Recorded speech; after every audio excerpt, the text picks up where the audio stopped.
Inazuma Eleven Go había llegado, causando casi el mismo impacto que la primera trilogía, tanto anime como videojuego.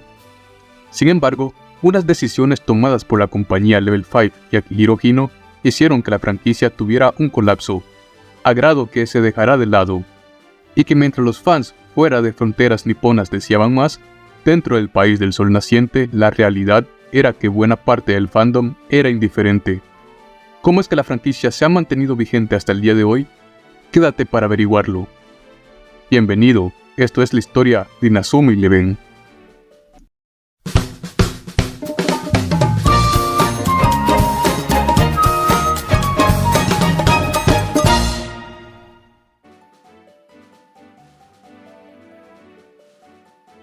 Cuando la franquicia estaba en su peak, el 16 de julio de 2011, Level 5 sorprendería a todos con un juego spin-off que salió para la popular consola Nintendo Wii, llamado Inazuma Eleven Strikers.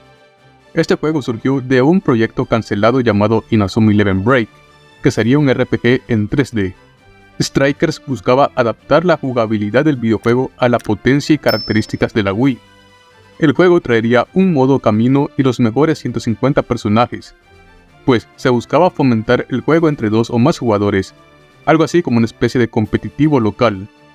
El juego tenía modelados en 3D, pareciendo un juego FIFA pero de Inazuma, en donde los personajes, así como en la serie, gritaban el nombre de sus super técnicas. Poco tiempo después, el 28 de septiembre de 2012, Strikers llega a Europa. El juego fue duramente criticado, pues se sentía que la esencia de Inazuma Eleven no quedaba en este estilo, recibiendo notas como 5, 6 y 7 por páginas especializadas. Sin embargo, al fandom le gustó el juego, lo que hizo que tuviera ventas moderadas, como cualquier entrega que salía para la Wii. En Europa tuvo muy buena recepción, en especial por los aficionados a Inazuma que también les gustaban las franquicias de FIFA y PES. Apenas unos cuantos meses después, el 22 de diciembre de 2011, Inazuma Eleven Strikers tendría una secuela, llamada Strikers 2002 Extreme. Esa entrega se enfocaría en la saga Go, agregando sus personajes y mecánicas como espíritus guerreros, pero lamentablemente, esta entrega no saldría de Japón. La entrega era más completa que la anterior, aunque fue recibida con menos hype y fue más dejada de lado. En esos mismos días saldría Inazuma Eleven Everyday, una aplicación disponible para la eShop de la 3DS y dispositivos móviles, también solo disponible para Japón. Esta aplicación te permitía elegir a Mark o a Axel para vivir el día a día de ellos. En una actualización se le agregó la rutina de Youth. Antes de finalizar el año 2012, el 27 de diciembre saldría para territorio japonés el Inazuma Eleven 1-2-3 Endo Mamoru Densetsu, o conocido también como la leyenda de Mamoru Endo, que sería una recopilación de los juegos de la primera trilogía para la 3DS, mostrando mejoras gráficas y mecánicas. Hasta la fecha, no se ha aclarado por qué una recopilación tan interesante nunca vino a nuestros territorios. De manera casi simultánea a la recopilación anterior, saldría Inazuma Eleven Strikers 2013 Go, la tercera entrega del spin-off, con más contenido que Extreme y más aceptado. Hasta el día de hoy, es el que más ha gustado a los aficionados, aunque tampoco salió de Japón. Ha sido los primeros juegos a los que el fandom buscaría algo que ahora es una práctica muy común, que es la de modificar para traducirlo en los distintos idiomas fuera del japonés. Como ya se había visto con Future, Level 5 siempre tuvo la espina de querer meter a Inazuma Eleven al mercado móvil. Inazuma Eleven Dash en 2010 fue un juego móvil que estuvo disponible un tiempo en Japón, y tenía una jugabilidad similar a la del primer juego de la DS, en donde podías jugar algunos partidos como en la consola. Inazuma Eleven Cupra es el nombre no oficial del videojuego que iba a estar disponible en Android. Consistía en jugar minijuegos con ciertos personajes para recrear momentos del anime. Se presume que fue cancelado por diferencias fuertes entre Level 5 y Cupra Studios, por la calidad del producto. En 18 de diciembre de 2013 saldría para dispositivos móviles Inazuma Eleven Line, obviamente en Japón. El juego es de tipo puzzle, en el que debes eliminar esferas del mismo color. Algo curioso es que actualmente puedes jugar este juego descargándolo por la Play Store de Japón. Level 5 dejaría de lado varios años su manía por querer sacar algo para dispositivos móviles. Todos sus proyectos o eran cancelados o no sacaban los resultados esperados. El 4 de junio de 2014 se lanzaría el Inazuma 11 Online, el intento de Level 5 para llevar a la franquicia a PC. El juego sería jugable usando el mouse y consistía en fichar jugadores para formar equipos definitivos, algo así como un Ultimate Team. Como era de esperarse, este juego solo estuvo disponible en Japón y por poco menos de un año. Level 5 quiso exprimir tanto a Inazuma 11 que cuando le pudo haber sacado el mayor provecho, lo dejó de lado por otra franquicia. Cuando los juegos cesaron y dejaron de venir a Occidente, la franquicia seguía vigente por la transmisión del anime, que seguía siendo emitida en algunos canales o episodios que pudiese encontrar en internet. El internet sería el principal motivo por el cual la franquicia se mantuvo vigente al fandom y al nuevo que podía integrarse. Las wikis y foros fueron fundamentales, aunque estas debieron de tener cambios drásticos para su consumo, pues en 2011, la famosa wiki Inazuma 11 que conocemos actualmente tenía incluso material e imágenes indebidas que los niños podíamos ver, y más si teníamos en cuenta que los protagonistas de la franquicia son niños. YouTube ya se había vuelto un fenómeno global, y en Occidente, especialmente en el habla hispana, el contenido que se subía mantuvo vivo y hasta agrandó la franquicia, ya sea subiendo episodios por partes, montajes o los nuevos gameplays que estaban siendo un fenómeno.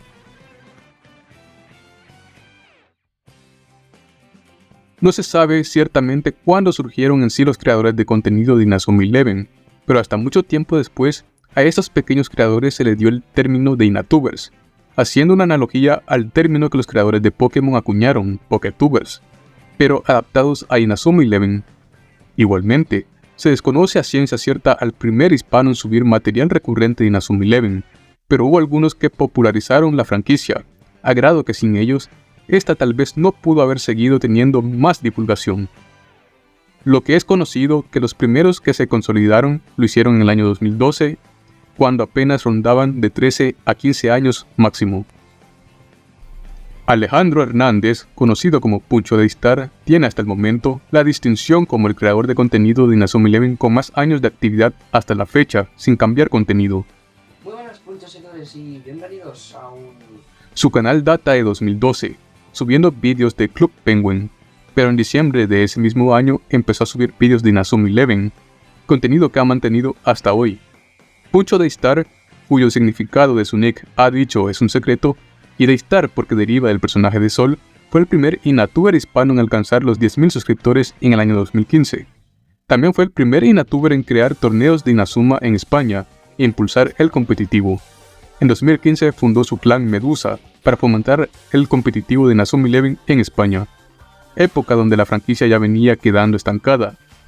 Puncho se centró más en la creación de gameplays y el competitivo. Actualmente es de los canales más grandes de Inazuma 11 a nivel europeo y mundial. Alejandro Gavilán es un pequeño gigante al que conocemos actualmente como Papi Gavi. En 2012 creó su canal de YouTube subiendo gameplays de Mario, FIFA, entre otros. Muy buenas a todos chicos, que ha hecho Gavilán. Actualmente, su vídeo público de Inazuma 11 más antiguo data de 2014, subiendo un gameplay de Strikers. Strikers fue fundamental para que el canal de Gavi creciera, así como su fascinación por la franquicia. Gavi llegó a fundar la Kappa Cup, torneo entre varios creadores de Inazuma jugando Strikers. También en 2015 junto a Puncho fueron las mentes maestras en crear una reunión o quedada para que el fandom español de Inazuma 11 pudiera convivir. Gavi tendría el primer canal que subía Inazuma 11 en alcanzar los 50.000 suscriptores y también los 100.000 en febrero de 2018. Gavi siempre se ganó a su público con carisma y aunque cambiaría de contenido, este nunca olvidó a Inazuma, resubiendo en su canal secundario algunos gameplays de vez en cuando. Actualmente cuenta con más de 1 millón de suscriptores. Carlos, o mejor conocido como Populacho8, empieza en 2012 a subir contenido. Inazuma 11 siempre fue de sus franquicias favoritas y recurrentes. Llegó a conectar mucho con su público, especial cuando empezó su serie de ver equipos de suscriptores. Populacho alcanzó los 10.000 suscriptores en febrero de 2016. Shimbu también sería de los Inatubers pioneros en su tiempo. Llegó a tener casi los 8.000 suscriptores hasta su retiro cuando se daba el boom. Recientemente, Shimbu creó un nuevo canal y en menos de un año ha podido obtener más de la mitad de suscriptores que tenía en su antiguo canal. Los vídeos de Axel Rider datan desde el 2014, en donde subía Strikers como el fenómeno que era en España gracias a Gavi, sumado a subir contenido del ya mencionado Inazuma 11 Online, de los pocos en hacerlo y vídeos que se encuentran en idioma español. Sin embargo, Ryder bajó drásticamente su actividad a lo largo de los años. Actualmente sube contenido en compañía de otros creadores como Gabi y Shimbo. Israel, mejor conocido como Tamer, sería otro Inatuber de la primera guardia. Tamer sube contenido variado de Inazuma, aunque sus fuertes son los fandubs y doblajes. Actualmente sube un vídeo esporádicamente, aunque colabora en otros canales de Inazuma Eleven. También menciones especiales para los canales de Chequio Pro Gamer y Barbilla y Cia, quien, si bien no son Inatubers, aportaron de gran manera a la popularidad de la franquicia en internet hace 10 años con sus gameplays y guías. Estos y otros más que se retiraron fueron fundamentales para la que vendría después, que sería una segunda ola de creadores de contenido de Inazuma Eleven. Sin contar que el Poketuber más grande de España en aquellos momentos, Polagor, se sumó a la Inazumanía y decidió subir gameplays a su canal sobre la franquicia, lo que hizo que ganara mucha popularidad, en especial para gente que buscaba algo parecido a Pokémon. Sin embargo, hubo otro creador de contenido que sin pensarlo y sin querer, influenció en no solo mantener a la franquicia a flote, también, en cierta manera, a revivirla. Fernando Caminos, mejor conocido como Rangu Gamer o Rangu, es un youtuber con casi 12 años en la plataforma. Rangu sube contenido variado de distintas franquicias usando humor fuerte y dándole voces a los personajes para modificar las tramas.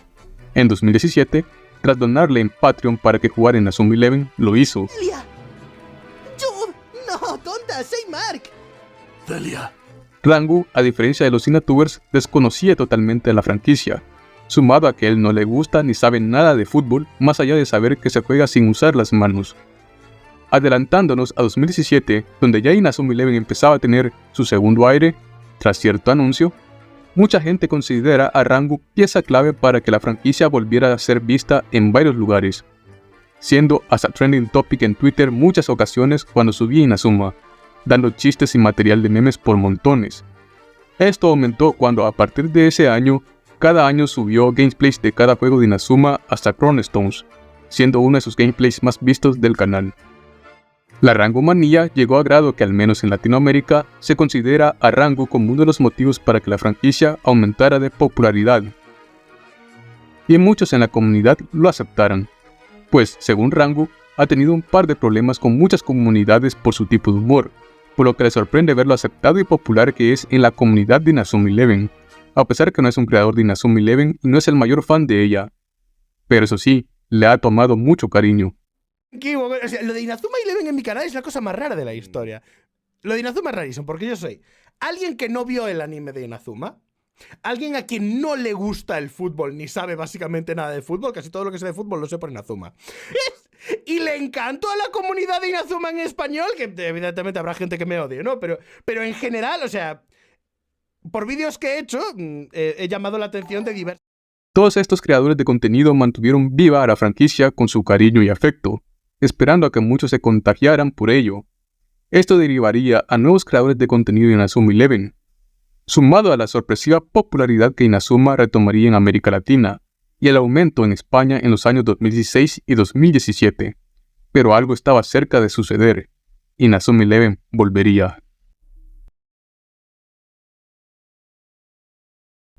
En el próximo episodio hablaremos sobre Inazuma Eleven Ares y Orión, la cancelación de los videojuegos, Inazuma Eleven SD, la traducción de Inazuma Eleven Go Galaxy y la actualidad de la franquicia.